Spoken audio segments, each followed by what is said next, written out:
What's up, Bruins fans? I'm here to give you the latest info on your beloved Boston Bruins. This video, I'm going to break down the Atlantic Division. I'm going to go through every team and discuss their additions and subtractions, along with giving you what I think their ranking is and what it looks like to be the hardest division in the NHL next season. I truly appreciate everyone who clicks on these videos, even the Leaf fans. If you haven't already liked and subscribed, please do so, as it lets YouTube know that you like my hockey content.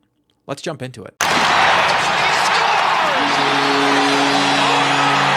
I want to start off by saying I'm going to assume that all the teams will have signed their RFAs before puck drops on the season when discussing their rosters. I'm going to analyze each team based on the standings from last season, starting from the bottom, which would be the Montreal Canadiens. Montreal, finishing last in the Atlantic last season, wasn't too hard to predict because they're an extremely young, unexperienced hockey club. And when you look at the rest of the teams in the Atlantic, you can understand why they finished last. They finished last season with 76 points, but do have some reasons to be optimistic going into next season. But I'm afraid I don't think they'll make the playoffs. Last year, their top three scorers were Nick Suzuki with 77 points, Cole Caulfield with 65 points, and Mike Matheson with 62 points. The next player on the list was 12 points back, and that was Juraj Slafkovsky with 50 points in 82 games. But the Canadiens are hoping for huge things for him next season. They recently signed him to a huge contract at $6.8 million for 8 years. That is a huge commitment to a kid who has struggled a bit, but has shown signs that he can live up to his #1 overall pick status. It remains to be seen for me, and I feel like these type of contracts are what's driving the market up because teams are paying players for potential and hoping for a home run. Montreal's back end, though, was a source of dependability and strength for them last season,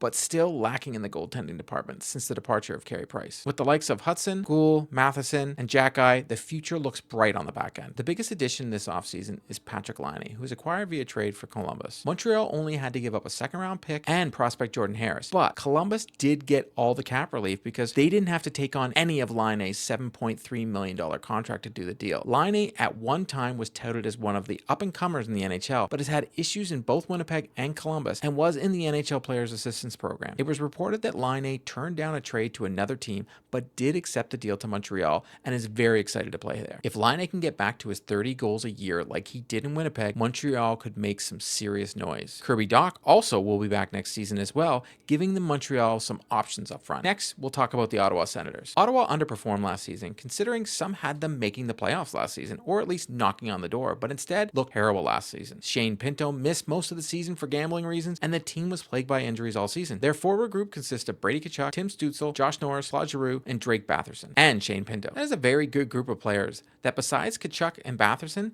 didn't have the seasons most thought they would. Ottawa is a very young team up front, but could be dangerous in the Atlantic if they perform to their potential. Their back end isn't bad either. When I look at the roster up and down, I'm kind of confused on why they're so bad. Maybe I understand now why they call the fan base sickos. Back end is led by, wish Sweeney would have taken him in 2015 draft, Thomas Chabot, and also has Jake Sanderson. The rest of the back end is pretty young, but after trading out Jacob Chychrun for Nick Jansen, they also have Artem Zub. Not the best defense in the Atlantic, but not too shabby. Now, the goaltending has gotten a lot better because now they have former Bruin and former Vezina winner in net now, my boy, Linus Ullmark. Ullmark instantly makes the Senators a better team and is one of the best goalies in the league. I know the goaltending has been a huge issue in Ottawa, but I think they solved it now, well, at least for this year, because Ullmark hasn't signed a contract extension. And Ullmark not signing that extension is rumored to be the reason the Bruins got what they got back in that package. I think it's safe to say that Ottawa isn't going down quietly this season coming up. Let's move on to the Buffalo Sabres. I feel like a broken record here because Buffalo is another team that everyone said was going to be great last season, and it didn't work out at all. Buffalo, though, however, I feel has made some weird moves recently, but maybe they did them to address issues that I just can't see. Last season, they moved Casey Middlestat to the Colorado Avalanche for another defenseman, Bo Byron, who shoots left. Currently, right now, on the left side in Buffalo, they have Matthias Samuelsson, Owen Power, and now Bo Byron. Any one of those players could be a top pair on a team. I would have thought they would try to get more scoring, but that's just me. They also have Rasmus Dahlin, who shoots left but plays the right side, along with former Bruin Connor Clifton. Their defense is position of strength, but their forward group isn't bad either. But again, they made weird trades. This offseason, they acquired Ryan McLeod for highly touted prospect Matthew Savoy.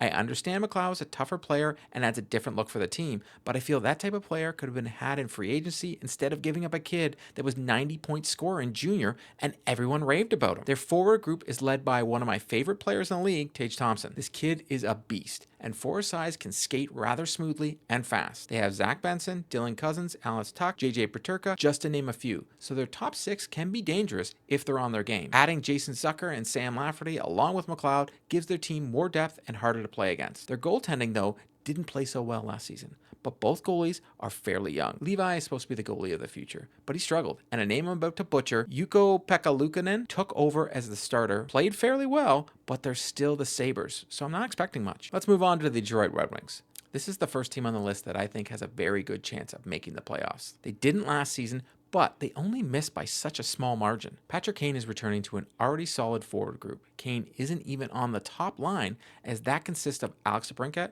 Dylan Larkin, and Lucas Raymond. Their blue line is a monster and only going to get better with the likes of Sherratt, Seider, Edvinsson, and Petrie. They added Vladimir Tarasenko this offseason, who will give them some secondary scoring, and another veteran in the room who knows how to win. Their goaltending, on the other hand, is Cam Talbot and Alex Lyon.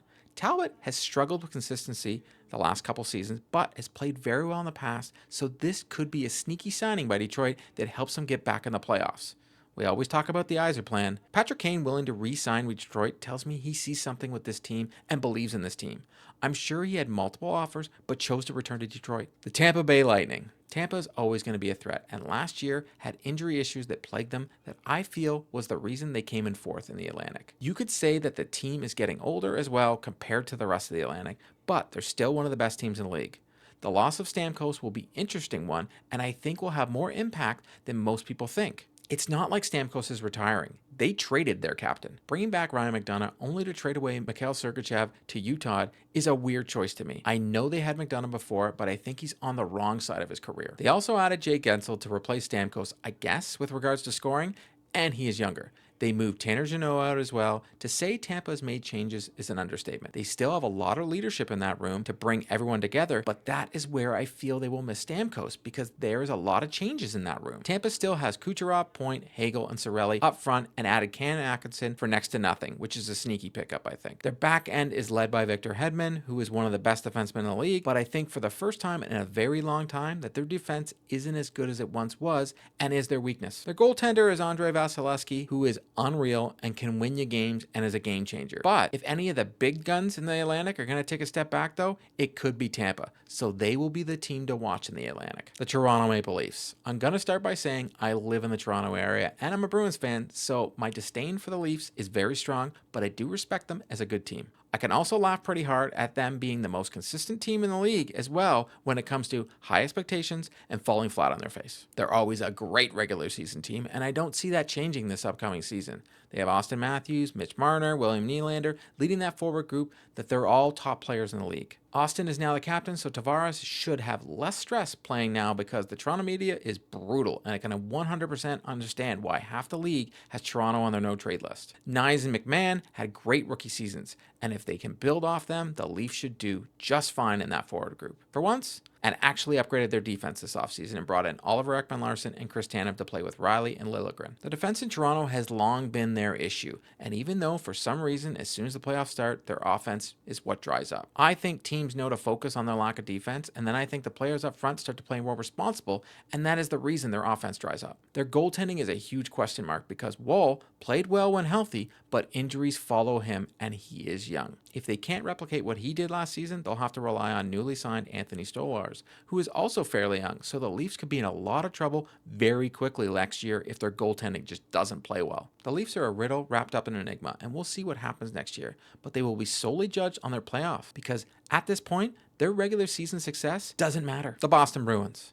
Well, the Boston Bruins exceeded my expectations last year. If you told me a team can lose Patrice Bergeron and David Krejci and almost not miss a beat, I would call you a liar. They didn't match their record-setting season, but they still finished second in the toughest division in hockey. The Bruins thrive because of their goaltending, and some major changes have happened there. Gone is former Vezina winner Linus Ullmark, and now we have Jonas backing up Swayman. We will no longer have a goalie hug, and I think the Bruins will obviously be weaker in net next season. Their defense got better this offseason, and I feel it's the best in the Atlantic. They have McAvoy, Carlo, Lindholm, Zadorov, Peak, and Lowry. And if I have to say so myself, it's truly by far the best defense in the Atlantic. Adding Zadorov is huge for this hockey club in more ways than one. He adds a dimension to this back end that they haven't had since the loss of Zdeno Chara. Zadorov is a force and will let McAvoy have more space on the ice, and now McAvoy doesn't need to be the guy making all the big hits. The forward group got an upgrade as well, but did lose two guys that scored some goals for the Bruins last season, in Jake DeBrusk and Danton Heinen. I loved Heinen as a player, and I felt he was the team's Swiss Army knife, but I do think Morgan Geekie can fill that role this year. Don't think they have a replacement for DeBrusk though, but they needed to sacrifice him to get depth down the middle. Elias Lindholm has been linked to the Bruins for years now,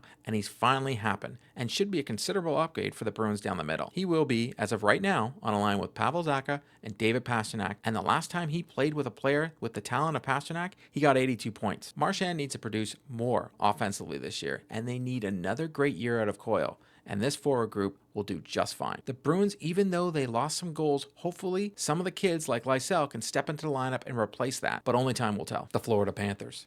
Well, the Florida Panthers are the reigning Stanley Cup champion now and have gone to the Stanley Cup Finals the last 2 seasons. They are the cream of the crop in the Atlantic and remind me a lot of the Bergeron/Chara Bruins teams from back in the day. They're extremely hard to play against, and they make you pay for your mistakes.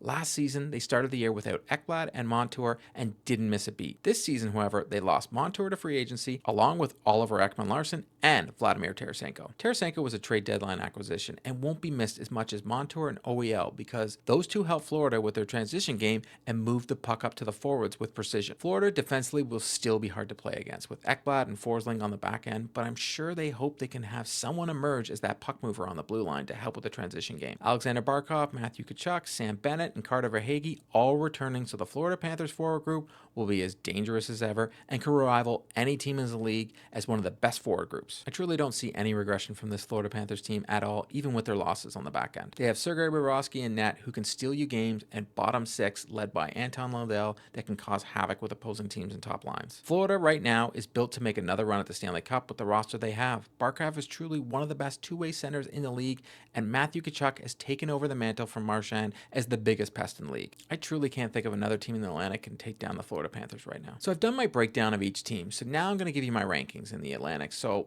for me, this is hard because I can find positives in all teams, and I could see some of them all having great seasons one way or another. At number 8, I got the Montreal Canadiens again. Goaltending is a huge issue, but the team will get better. Number 7, Buffalo Sabres. I want them to be good, but goaltending is an issue as well, and they don't have 4 line. Number 6, Ottawa Senators move up. I truly think they'll be a lot better, but with the division they play in, they're just not better than the teams in front of them. Now, I'm going to say this. Between 5, 4, and 3, I feel like they're just interchangeable. But here we go. Number 5, the Tampa Bay Lightning. I have no doubt they'll be fighting for the 8th seed in the playoffs, but I think they messed with their chemistry far too much, and it's going to cost them. Number 4, the Detroit Red Wings. If they didn't suffer injuries last season, Detroit makes the playoffs, and Lucas Raymond, I feel, is going to have a huge season. They have somewhat solid goaltending, and their defense is one of the best in the division. Look for Detroit to make the playoffs. Number 3, and like I said before, between actually 3 and 4, it's the closest. Like, all depends on their goaltending for both these teams. But I'm going to go with number 3, the Toronto Maple Leafs. The Leafs almost choked themselves out of the playoffs last year